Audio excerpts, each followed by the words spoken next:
Thank you very much. Thank you. Hello, everyone. Yes, so I'm Byles. Where's my little clicker? For those who don't know, I will just explain a little bit about myself and who I am. Yes, I'm the founder of DevGAMM for Monkey. I used to be the studio director at Supermassive Games and creative director there, and as we said, was the writer and director of the Quarry and Until Dawn. This is what I used to do, right up there in the middle. That was me when I was an actor in the olden days, when everything was black and white. That's my background is theatre and film and TV, and I only got into games about 15 years ago. I used to be an animator. I used to work at Aardman Animation in Bristol, stop frame animation, and then I got into CG, and then I got into games much later on. So these are the two games that I'm most known for. I'm going to go up about those and brag about the awards.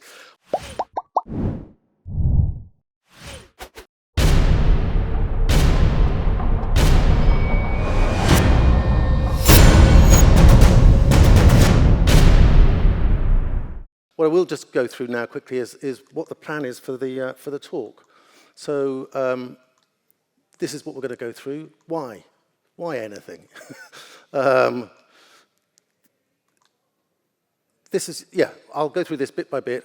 If I know we've got questions at the end, if anyone has anything whilst we're going through it, please just yell out. I'll be fine to take a chat about that. But the first question, like I say, is why? It seems, why on earth would we want to make a branching narrative? It's an awful lot of work. It's an insane amount of work. You could see the amount of pathways that you will have to make in order to get a branching narrative if you just branch every single choice that you get. Of all those pathways, ultimately, of all the ones that cover the thing, ultimately, the player is only ever going to have one path that they see from their perspective, which is an awful lot of what feels like maybe wasted work. So why do we do it? Well, I'll start off by talking about why we even want to tell stories, really. And I'm going to show a little film now. Because stories, and I think other people have talked about this today already, stories are part of us, just as humans. We have to tell stories. If we can't tell stories, we see stories and stuff. This is an experiment done back in the 40s, a psychology experiment. And it explains something. It's partly about narrative transport, but it explains something about storytelling. Here we go. I'm just going to play this through and make some observations at the end. It's not very long. That's right. Yes, but that's the film. It's fine. Yeah.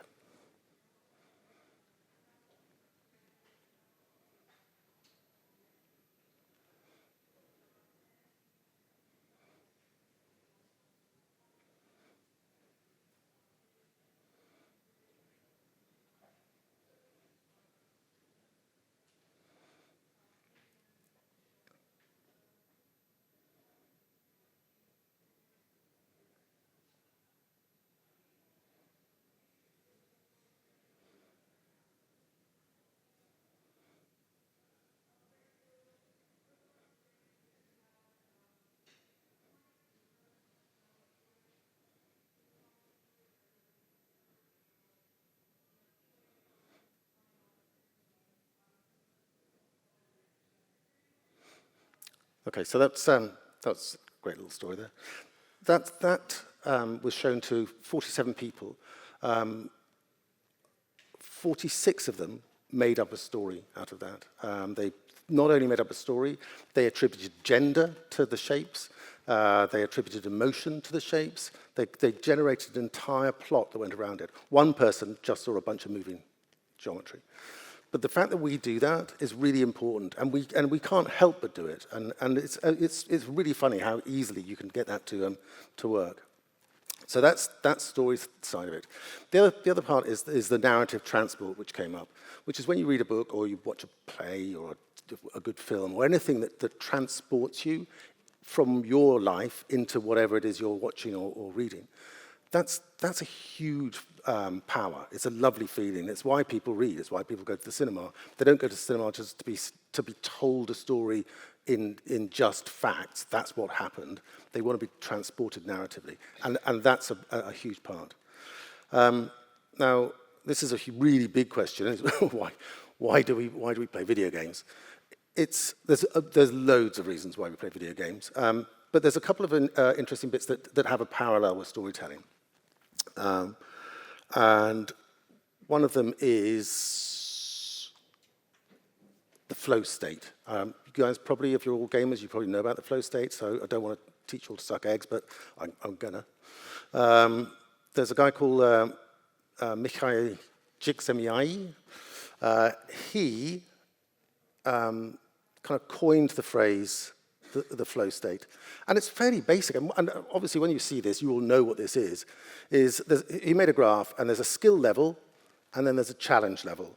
And on the skill level, if you're doing something that sits really easily in your skill level and isn't challenging, you get bored.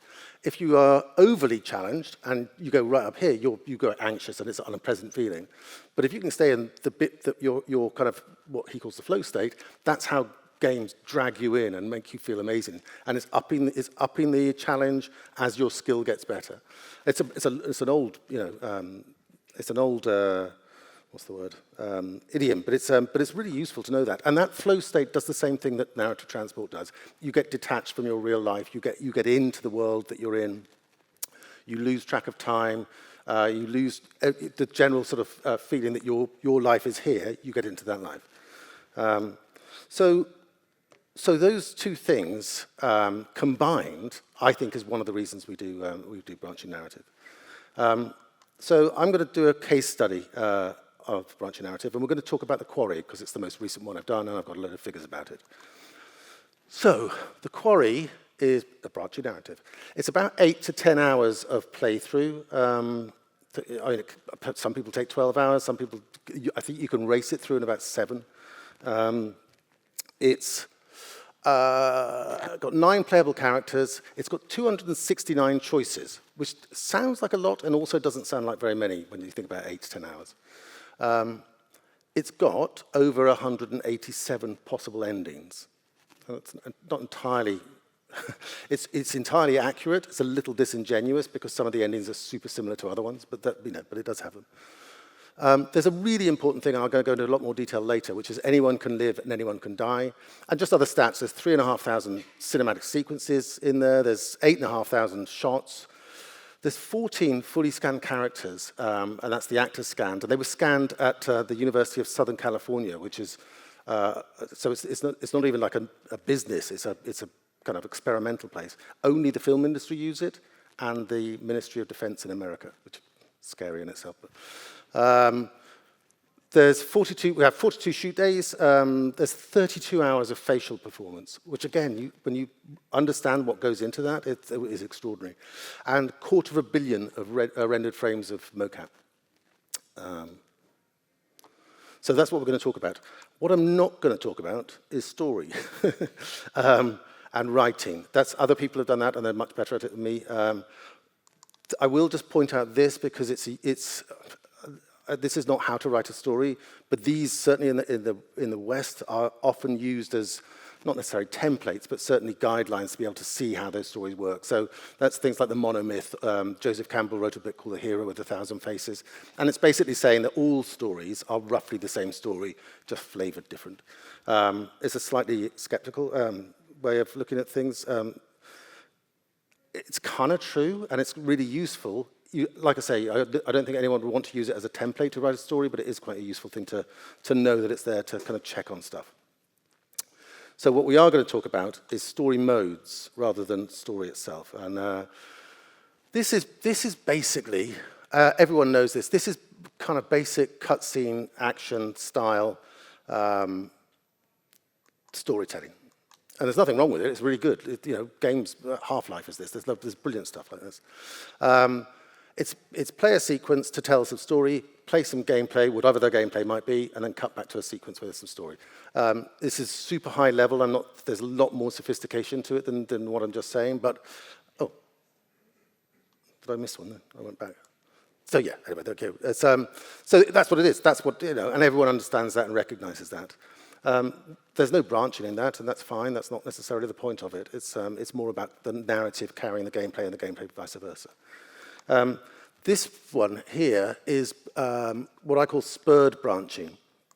And you see this a lot, really, which is you have a cutscene, then either via gameplay or literally you have a choice, which is why there's a little compass. And from that, there are two outcomes, or more, but for this there's two. Those two outcomes, whichever one you go down, one of them may kill you. And if that's the case in the spurred story, and these are things like Bandersnatch and other similarly branching stories, you go back to where you were, effectively, and you carry on and change the choice. So it's not really, it is branching, of course it's branching, but it's branching to a certain point and then coming back into itself. And then, again, that becomes, why did I make each one of these a button press? That was stupid. It's rinse and repeat. And again, there's nothing wrong with it. It's fine, and it's quite exciting. And there's a very, very good thing to it, which I'll explain later, which gets you away from the belief that as you go through your one story out of all the many that are there, that's all there is. Because you literally see those things, because it's demonstrated. There you go. Come on, Byles. So that's spurred branching. There's loads of other versions of this. I'm narrowing this down specifically to these, just for kind of simplicity, really. This here is what I would call just binary branching. That's have a cutscene, choice, two other outcomes to that. After that, two more choices, and then after that, you get to there. The difficulty and the madness with this is if I go down here, my story is this one, and then this one, and then this one, and then this one. That's 4 sequences. 11 sequences, no one saw. So it's a massive amount of work to get that stuff done. For what really is, is that one massively different to that one? And how different are they? And there's a bang for your buck kind of level of how much branching you do, literally, versus how much branching it appears to have. So what do we do? Because you can't keep doing that, because obviously maths gets in the way and it starts to get a little bit insane. 10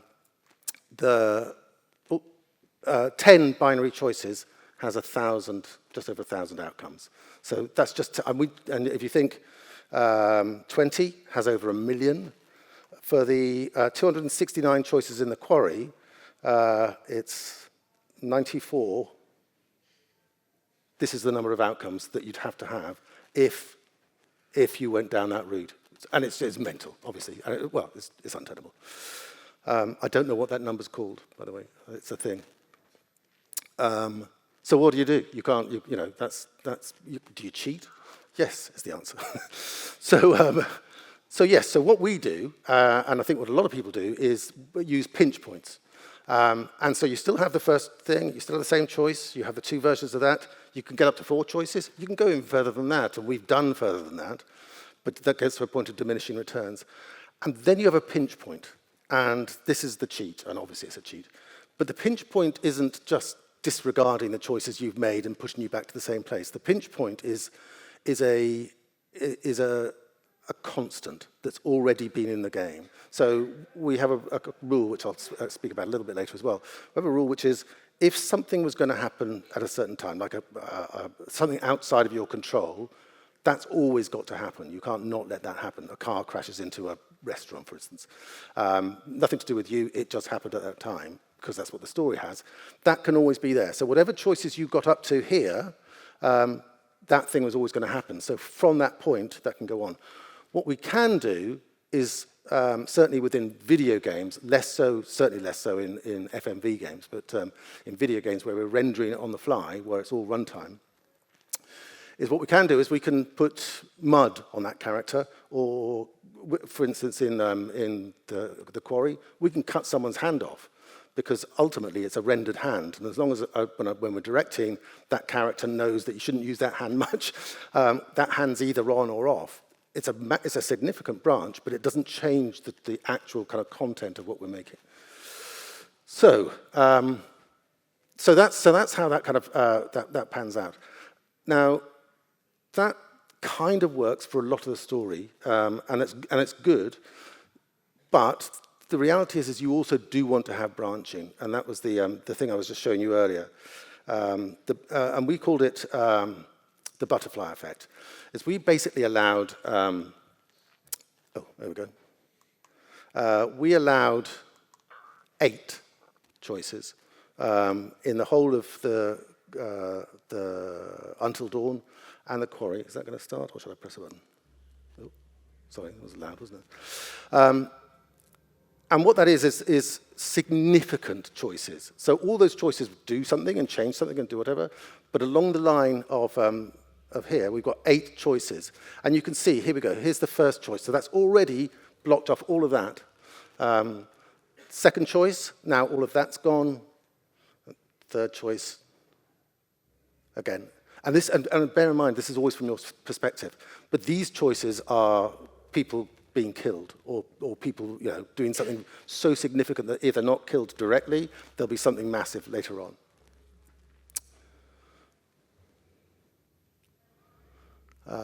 And it's still a lot of work. It's, again, slightly disingenuous to think that all of those are utterly different. That choice there, that suddenly pushed things over to that side, might have been, in fact, it was in Until Dawn, was whether or not you shot a squirrel. It was a tiny little choice, but it changed something massively. And then everything from there on was pretty similar, just with a dead squirrel and a consequence. But so even though it looks like it's a bigger branching, it's not as big.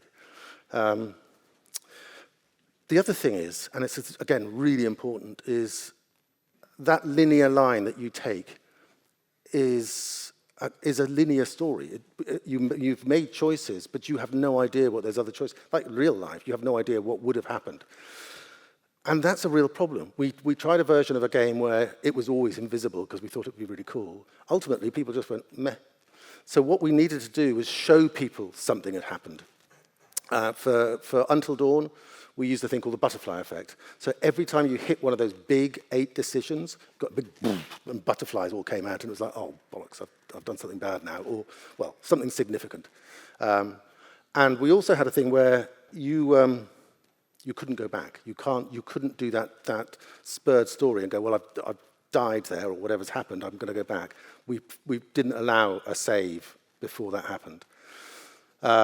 And the reason for that was because otherwise the significance of the choice was meaningless.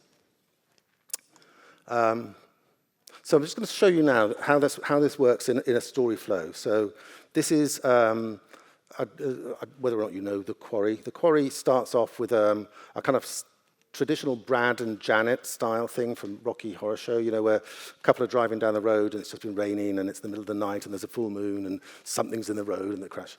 And we did that on purpose. We wanted it to be very, very iconic like that. If the first half hour of the game is just this, and it's called the prologue. This is how that maps out. It's relatively simple because by the end of the prologue, we needed it to have 2 characters still alive, even though we kind of indicated they weren't. Each one of the green things there is a sequence. It's literally a little film sequence on its own, nothing in it at all, other than sequence. As soon as you get to a blue one, that's a quick time event, and this was a trainee one, this was just catching a phone. As soon as you get to a yellow one, that's an actual choice, and choices often go 3 ways rather than 2. There's choose one, choose the other, or time out. And time out is actually quite an important thing where you're not defaulting to a certain way of doing it. It's quite a nice thing to have a different version of it. And it also in itself is a choice. Anyway, so that's there. The little purple bits are exploration, and the little red bits are kind of action sequences. And that's basically the first half hour of the game mapped out in those ways. So you can see how much we had to shoot for it, and you can see how even though it doesn't come up to lots of different endings, you can play the game through in a load of different ways. Each one of these is obviously a different version of that story to the one that the other person's playing if they chose the other way. So it's it's often a frustration with me when people ask how many endings happen. It's not always about the endings. It's about the journey you take. It's about the story you tell. This is, I'll put it into the context of the game. So that's the first sort of half hour, and then this is the rest of the game.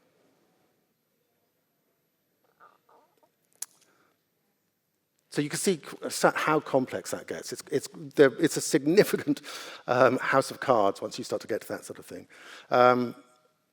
So that's obviously there's lots of ways to make that happen. Ultimately, it's a flow chart. That's literally all it is. It's a playable flow chart that there's a bunch of different bits of software that use this. There's R2C you can use. We built our own thing. It's supermassive. I'm just going to zoom into one little bit of it because I just want to explain Schrodinger's cat, Schrodinger's minivan, Schrodinger's cat. Who would think of that? This is a little section. Emma here, this is chapter Act 8. Earlier in the game, she gets attacked by a werewolf in the treehouse. And at that point, she can either get killed or escape or get bitten but escape. And if she gets bitten, then she's going to turn into a werewolf. Later on in the game, while she's trying to get back to the house, she gets attacked again, and a similar set of choices. She either escapes, she gets bitten, if she hasn't already been bitten, or she can get killed. And then eventually she gets to the house, which looks horrible, so she goes and hides in the minivan to kind of be safe. Why it's called Schrodinger's cat is when Dylan comes along and opens that minivan, she's in one of three states. She's either just Emma, she's Emma who's been contaminated and will become a werewolf, or she's literally a werewolf. And you don't know till you've opened the door. So there's that appearance on that. And that, whilst it looks quite complex, and it was quite a lot to shoot and try and work out, the amount of variations of just that one little section in this one thing. I mean, it's truncated at the end because we can get to whatever the outcome of that is, and then separate those people off into either another environment or they're dead. But it just wanted to show you how many of these sort of little things that you can get going, which are significantly different. They're similar enough to be not a massively different story, but they're hugely different if you play it and you have that experience. Let me just check the time. Oh, okay. So I'm going to talk to you about the truth. And the truth's really important, I think. There was a question I heard earlier, I think in Sarah's talk, about, I can't remember what it was called. Anyway, it doesn't matter. But the truth, for me, is a really vital thing about branching storytelling when you're making choices.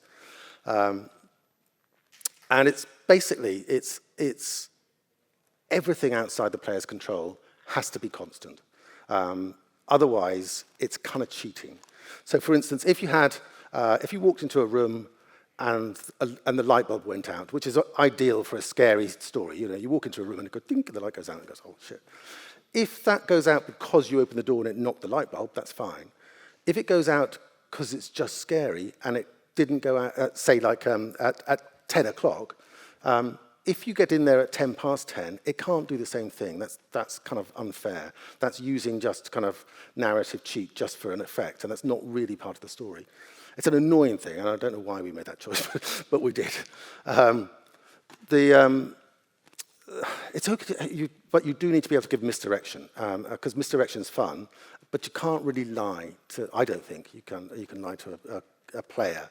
So we had another rule, which was that the character couldn't know anything of any import that the player didn't know. The player can know stuff that the character doesn't know. And in fact, that's quite a good thing. Sometimes, if you want to set something up, there's a version of storytelling, just normal storytelling, called third-person omniscient, which is your third person, so you're told a story about somebody, and albeit with games, emotionally that's first person, but with third person omniscient, you're seeing and working with a character, but suddenly you might cut away to an assassin around the corner, and then cut back. And then suddenly as a player, you're now on edge because you know that's there. Your character doesn't, but you're controlling that character. What can't happen is that the character knows something that you don't, because otherwise the decisions you make are ill-informed, and you wouldn't have made those if you'd known something. So that's quite an important thing. So that's rule number one. Action choices. This is quite an easy thing, quite an obvious thing, but it's often missed, really, which is that action choices need to be positive choices. You need to do something or do something else, and you need to have a context of why you should want to do that. What we really try to avoid is just choose left or right, because it's just like, well, I don't know, that's arbitrary. I'll choose right, and then you get killed. It's really annoying.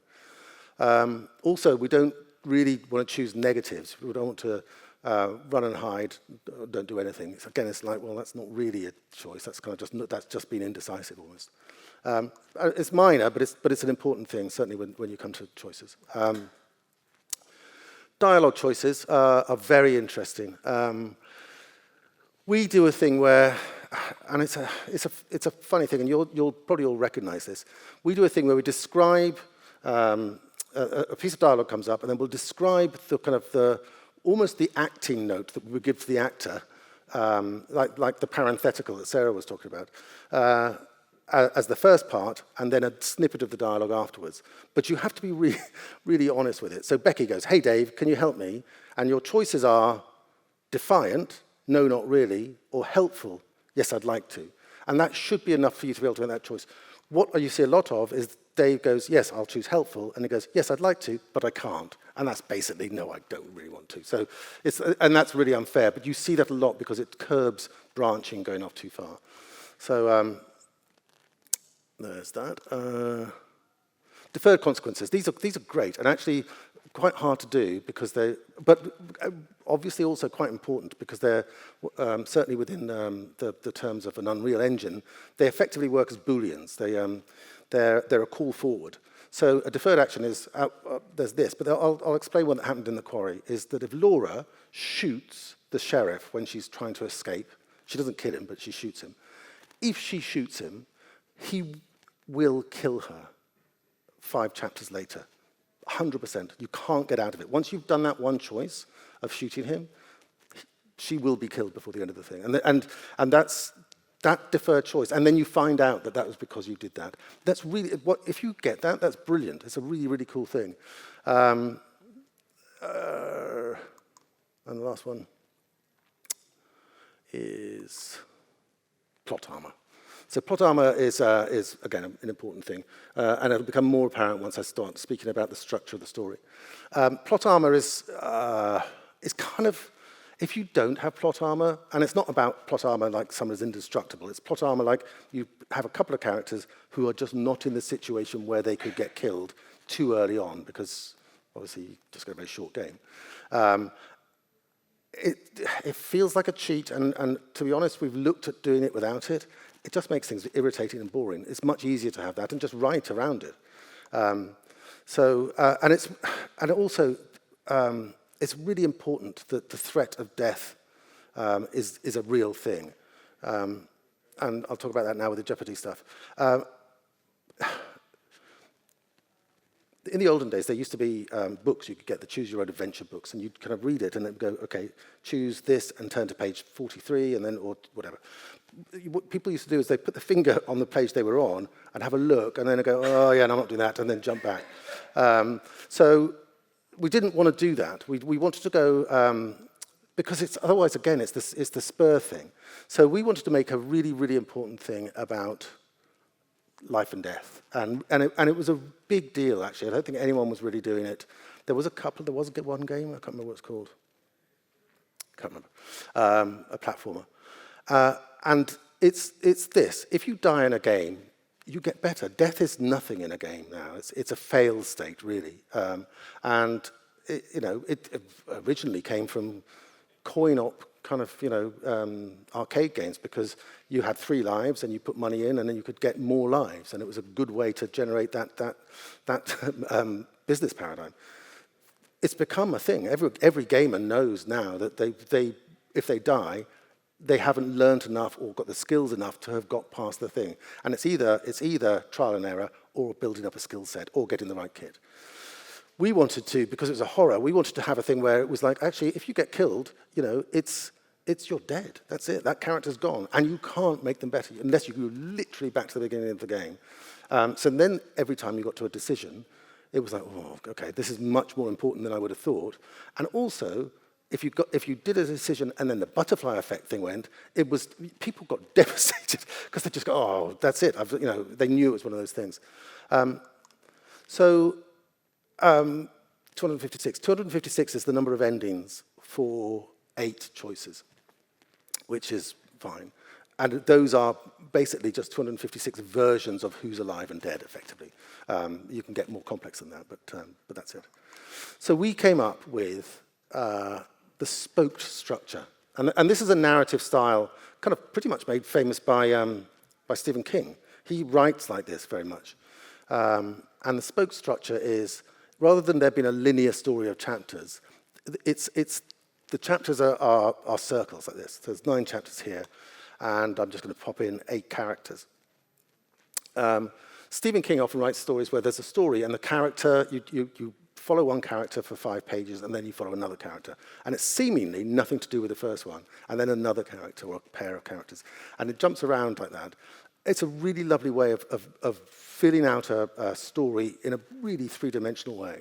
So what we did is we went, okay, we're going to have, in this case, 8 characters, and we're going to play, first of all, character A, then B, and then C, and they're all going through chapter 1. And the chapter 1 in Quarry was just at the summer camp.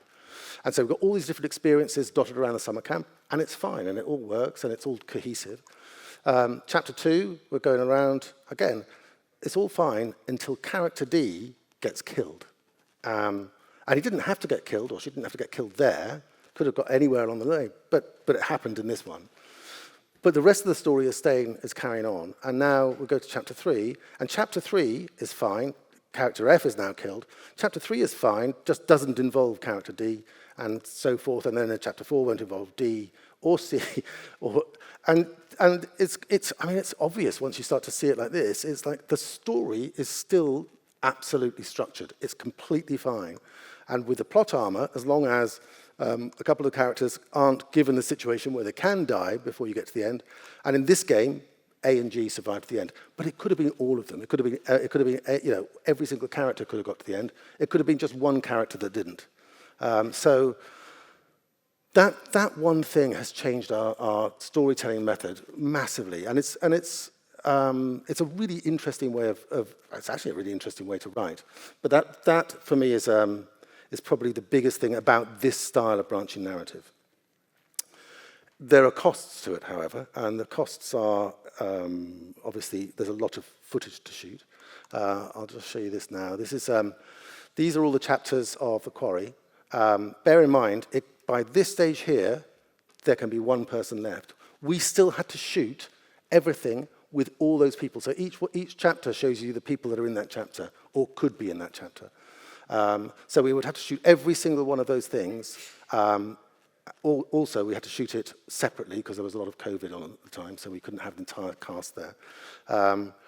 So it's a fiddly old game. I mean, that diagram that you saw earlier, that all had to be literally stuck to. You're not allowed to kind of think about it as you go along. It really, really has to be sort of stuck to because it's like a house of cards.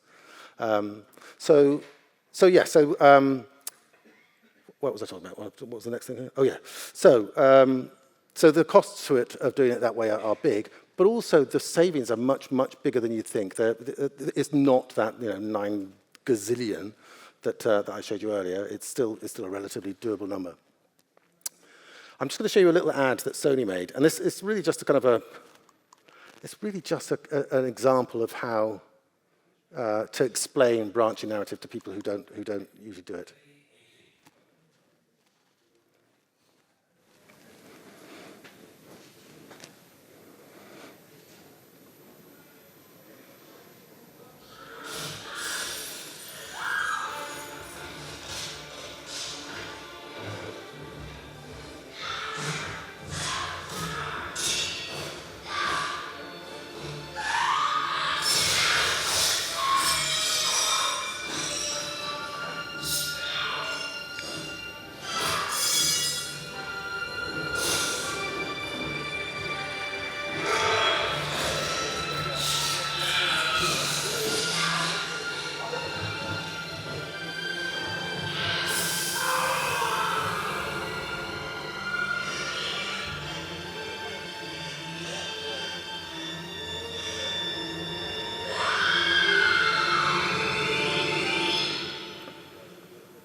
just an example. I'm going to talk a little bit now. So we talked about branching. I'm going to talk a little bit more about the cinematic branching style now.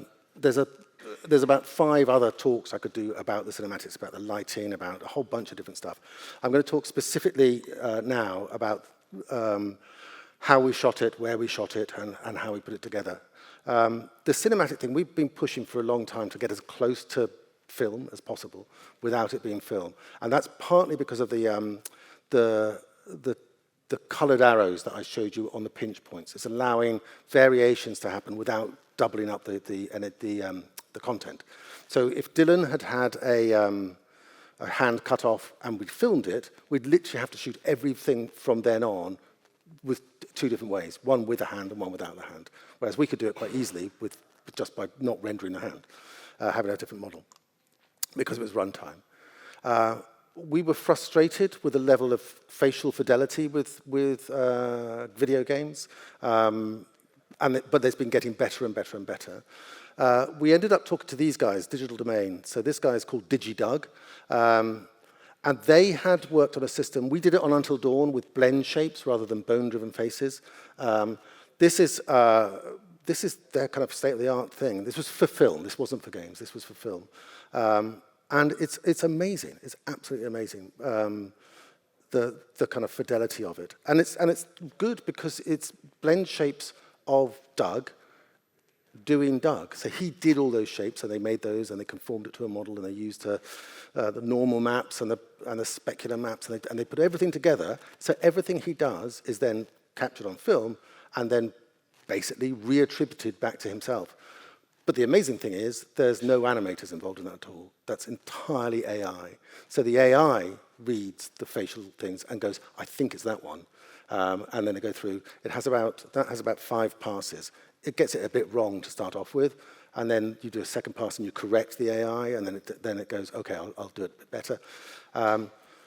We basically decided we wanted to do that in video games, and they took the challenge, and I think what they did was really extraordinary. This is all runtime, and not only is it runtime, it's non-baked runtime, so it's rig-driven runtime. So all the animation is on the rig, which is a blend-shaped rig. There's a couple of bones in for head movement and jaw and stuff, but by and large, they're all just they're all being, like I say, run in runtime. So it meant we could, on the fly, change performances if we wanted to. We could actually do adaptive performances. We didn't, but we could. What am I going to show you now? Oh, this is a... Oh.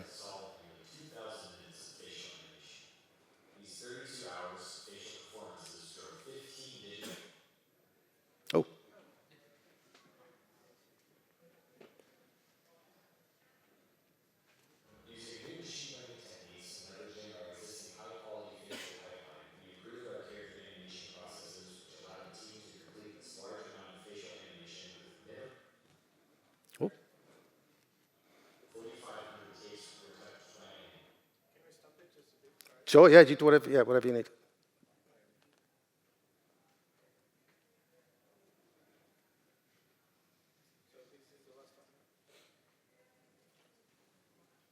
Yes, that was the last one, yeah. Try again, yeah. Oh. Hmm? I think so, yeah. I think it's 4K, yeah, I think. Oh, sorry. Okay, you can't see that now.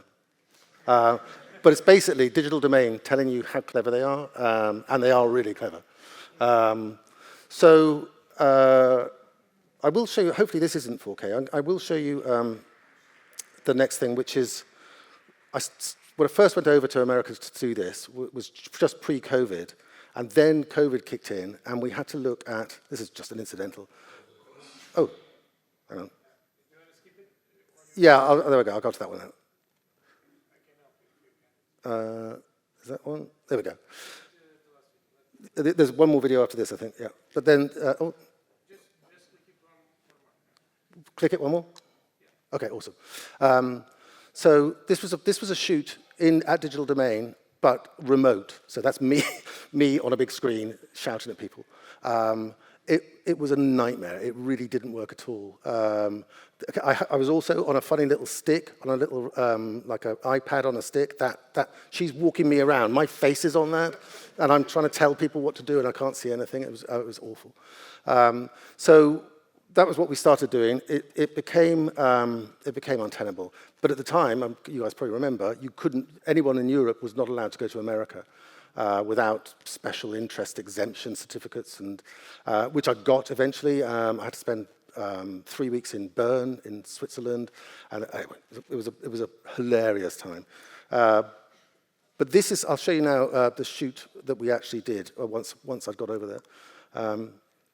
And it's really just to kind of show you, we were talking earlier about voice capture, or I wasn't, other people were talking about voice capture, and the feel of cinema, and that kind of the relationship that actors get together, and that sort of dynamism that goes on.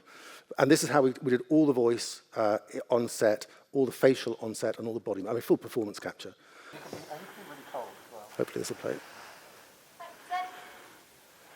Okay, action.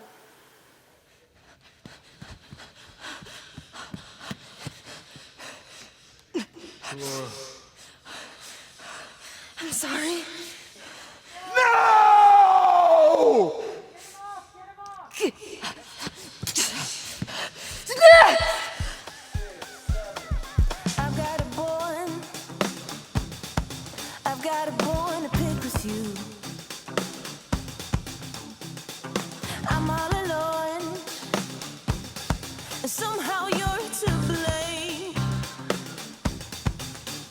I just wanna forget your name. I ain't gonna play the same. Woof boy, I saw you change. Woof boy, I saw you change. Used to be my puppy, and now you just a beast. Used to make me happy, now you made me your feast. You're just a woof boy, I saw you change.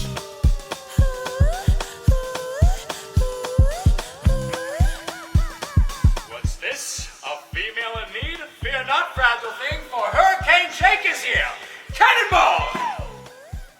Oh! Say, can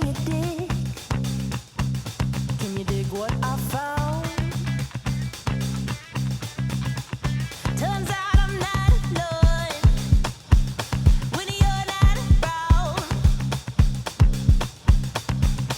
You think you're some tough stuff. I hope you're happy now.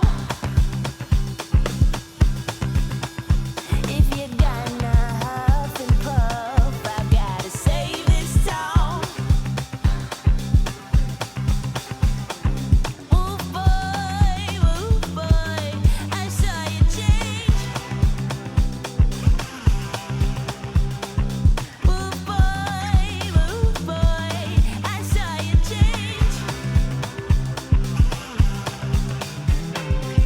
Used to be my puppy, and now you just a beast. Used to make me happy, now you made me your feast. You're just a woof boy, I saw you change.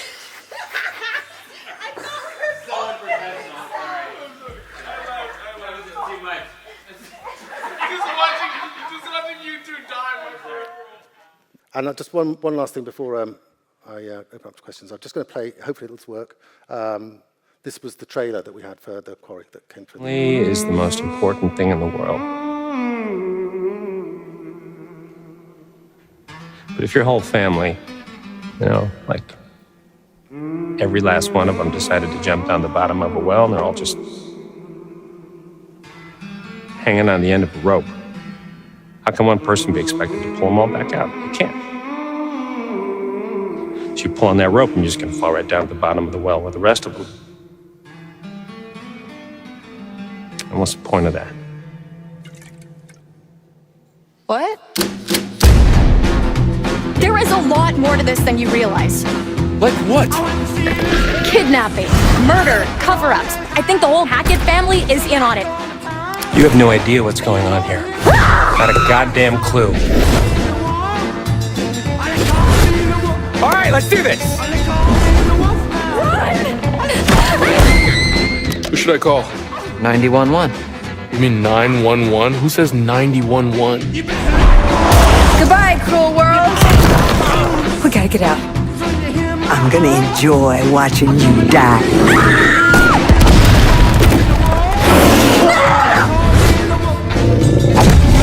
This isn't a ghost story. It's a creature feature. It's really happening and you're all in it. This is gonna get a little messy.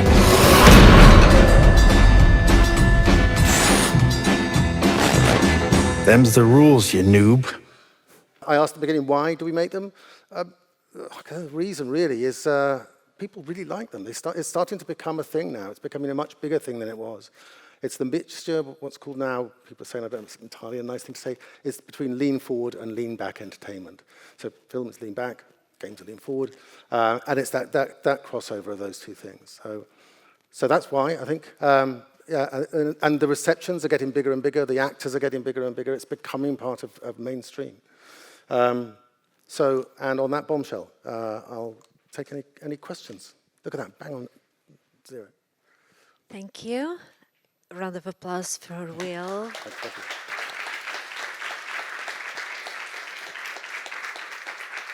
you. And I think we have time for one question. Oh, we have.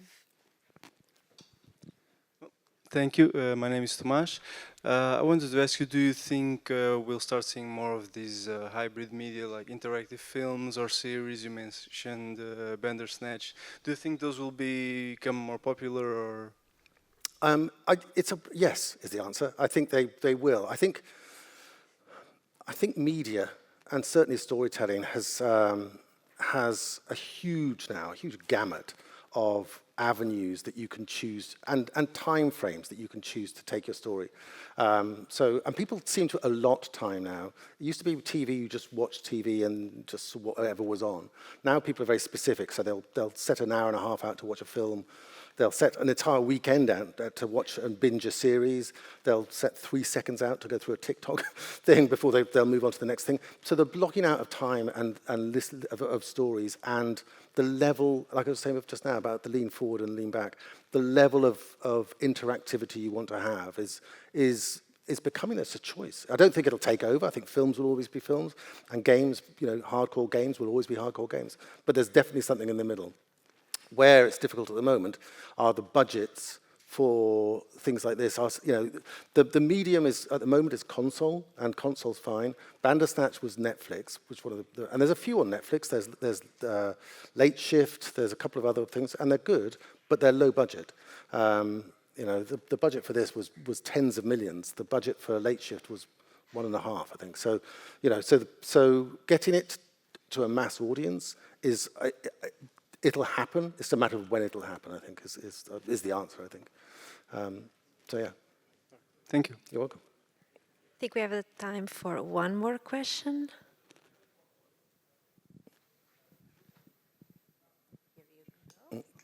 Yeah, thank you.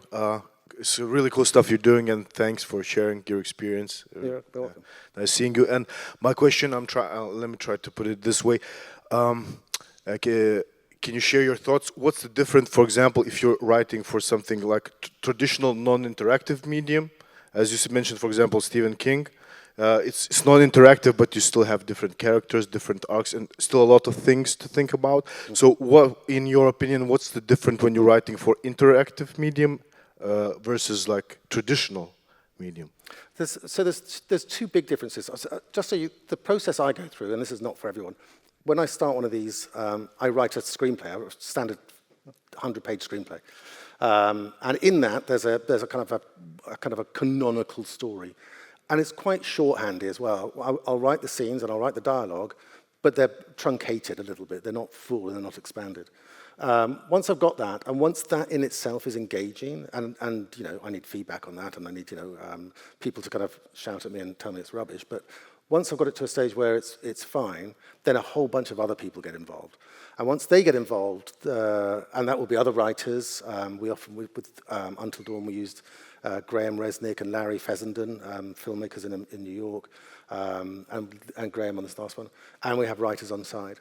And we also have designers, and the designers, and the job is to basically get to every single point in the story and go, okay, but what if?